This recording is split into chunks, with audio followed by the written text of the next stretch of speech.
everyone. Good day, good afternoon, good morning, wherever you are in the world. Welcome back to my channel. My name is Mercy Fenton. Today, I'm going to be telling you, we're going to be discussing what are the pros and the cons of living in London or living outside London.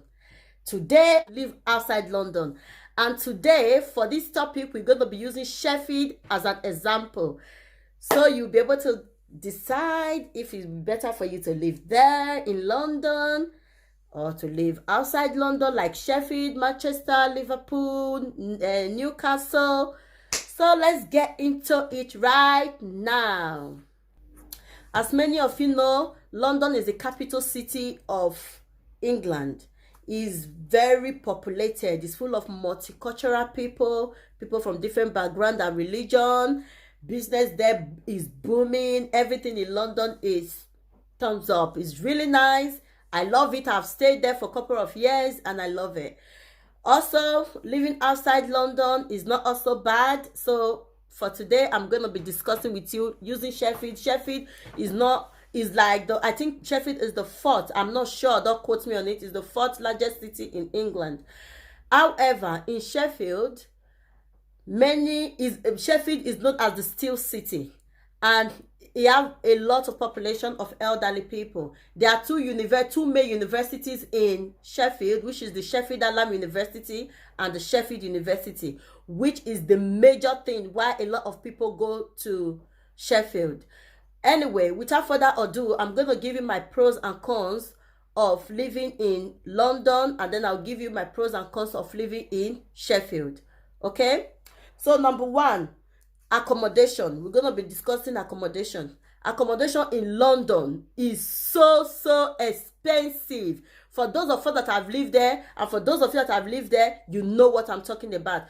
Just getting one single room in London will cost you about £500, depends on the location. Whereby getting that same room in Sheffield might cost you £300. So accommodation in London is expensive, but you can easily tell because it's a capital city. If you want to live in a capital city, you have to be ready to pay for it. Okay? So in London, we're going to talk about the transportation system. The bus in London are very frequent. Bus go everywhere in London.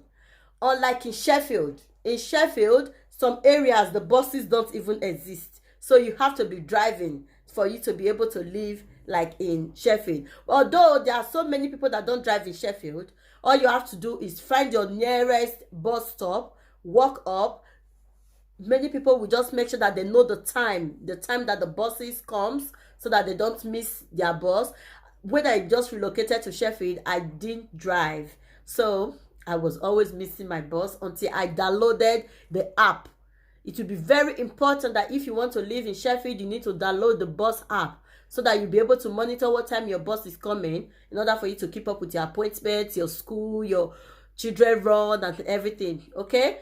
But in London, buses, you can get bus 5 minutes, 10 minutes. They're very regular, and also they run in every area of London. It's not hard for you to get buses. Depends on this area. In London, it's not actually depend on which area. Buses run in every area, but in Sheffield, buses don't run in every area.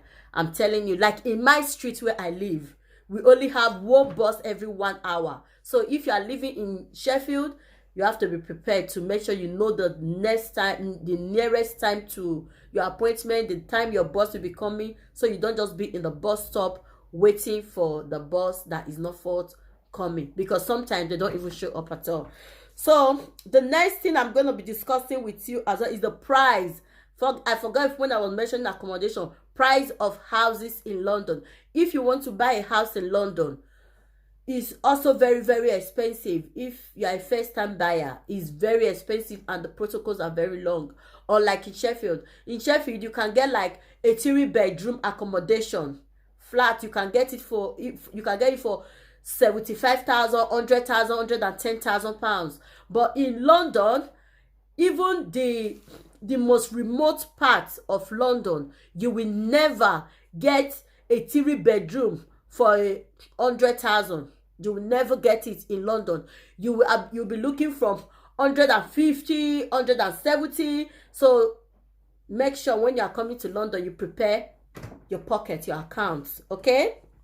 Another thing we're going to be talking about is calm and friendliness of the environment. Oh, I love my Sheffield. Sheffield people are really calm.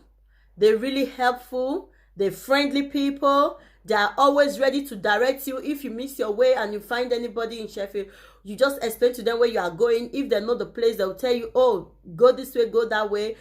And also, when I just first moved to Sheffield, I find it weird that every time people are in a bus stop, even when the bus is not coming yet, people queue up and wait for their turn to get into the bus. Depends on what time they get to the bus station.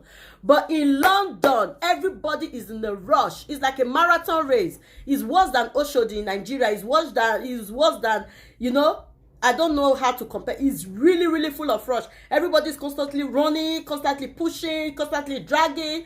And if you miss your way and you're trying to find your way around London, you can just ask somebody, please, I'm going, oh, sorry, I'm in a hurry. They're just always in a hurry. So people don't have time. People don't have time to relate to you. People don't have time to direct you. It's very, very hard. You need to have like family or close friends if you are relocating to London to really help you. London, for me, is a very, very busy place. And it's a place where everybody is in a hurry, in a rush, rushing to God know wherever their work or whatever. So anyway, thinking about it, London is a place full of businesses, industries. So I guess that's the reason why a lot of people are always rushing. And what about the social life? Let's talk about the social life. Social life in London is thumbs up. I remember when I used to live in London, sometimes I can finish my evening shift at 10 o'clock. I'll go home, have a shower, and still go to club. That was then. I mean, you still go to club. There is plenty of club, plenty of eateries, there's so many places in London that you can visit, even at night, and you will enjoy yourself. I mean, before this lockdown, I'm not talking about during this pandemic. Before this lockdown, you will enjoy yourself. But in Sheffield, the first time I moved to Sheffield, I'm not going to lie, I was almost going depressed because there is no varieties in their restaurants. It is either you go to Weatherspoon or every other, like they are restaurants, but they are not variety like Africa restaurant. Like in London, you have Africa, Chinese, and you have multiple choices. No matter where you live in London, you have multiple choices to choose from.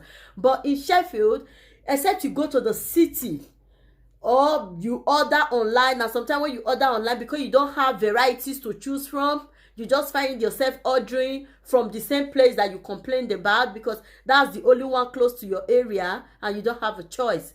Or better still, you go in your kitchen and make your eba and fufu and eat your thing. Anyway, when it comes to eateries in Sheffield, it's not a lot at all. It's not a lot, and there is no varieties. And although there are Asians restaurants, there are Turkish restaurants, but it's not a lot of varieties like in London.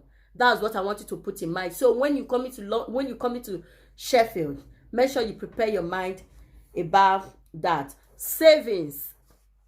When you are in, okay, let's talk about the work. Let's talk about work opportunities first. In London, there is a lot of job opportunities. However, the competition is high. A lot of people are fighting for the same thing that you are fighting for. A lot of people are even doing 2-3 jobs in order for them to be able to make ends meet. So for that simple reason, competition for work in London is very high. Unlike in Sheffield. In Sheffield, competition is high, but not as high, because when I came to Sheffield, 2 weeks after I started working, I just submit my CV to like 3-4 places, and it was easy because I already have like experience. What I advise people is, if you have the experience and you are coming to Sheffield, you can even apply before coming. And there is a lot of opportunities as well in Sheffield. There is so many. If you want to work in care, there is job in care. There is job in factories.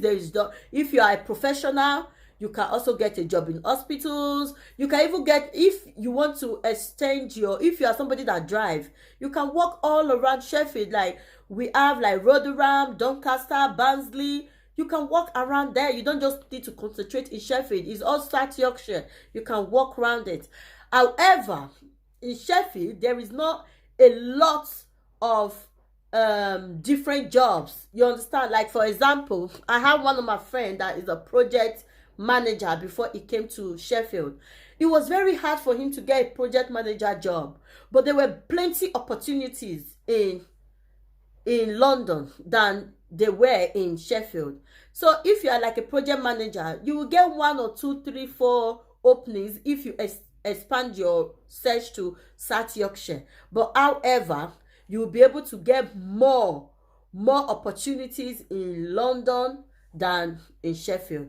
But if you are just like nurses, healthcare assistant, mostly care department, you get more opportunities, longer hours. And also working here in Sheffield, for me, it has helped me save. That brings me to the part where I say savings. It has helped me save. In London, you earn more in terms of salary. But the more you are earning, the more you are using it to pay the bills over there, because things are not cheap. Say you are earning £1,000 in London and your house rent is 750 for 1 bedroom. If you take 750 out from your £1,000, how much have you got left? You haven't got much left. So it's like you working and spending, no savings, and you still have to manage whatever you get.